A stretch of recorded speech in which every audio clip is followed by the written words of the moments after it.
I am here today because when it comes to the challenges we face, we simply don't have time to sit back and wait.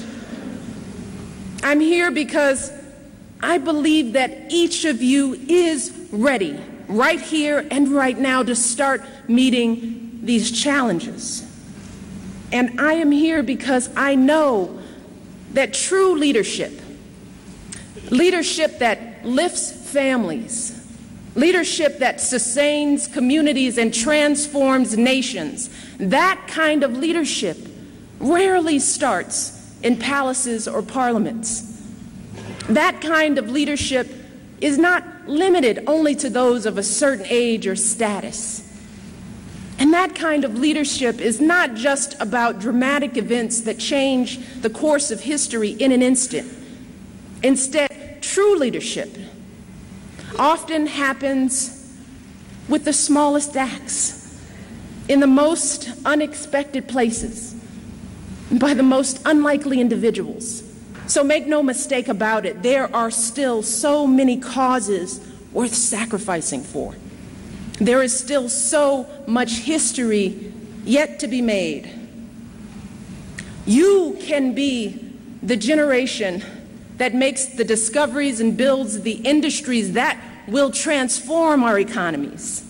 You can be the generation that brings opportunity and prosperity to forgotten corners of the world and banishes hunger from this continent forever.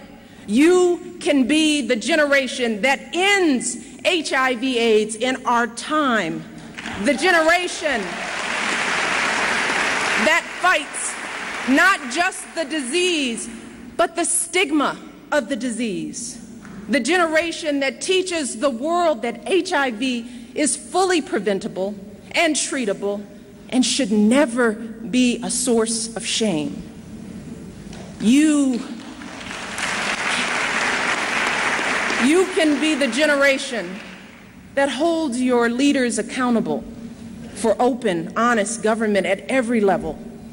Government that stamps out corruption and protects the rights of every citizen to speak freely, to worship openly, to love whomever they choose.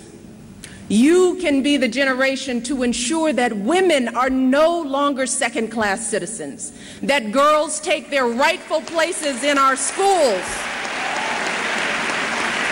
You can be the generation that stands up and says that violence against women in any form, in any place, including the home, especially the home, that isn't just a women's rights violation, it's a human rights violation, and it has no place in any society. You see, that is the history that your generation can make. I hope that all of you will reject the false comfort that others' suffering is not your concern. Or if you can't solve all the world's problems, then you shouldn't even try. Instead, as one of our great American presidents, Teddy Roosevelt, liked to say, I hope that you will commit yourselves to doing what you can with what you've got where you are. Because in the end, that is what makes you a lion.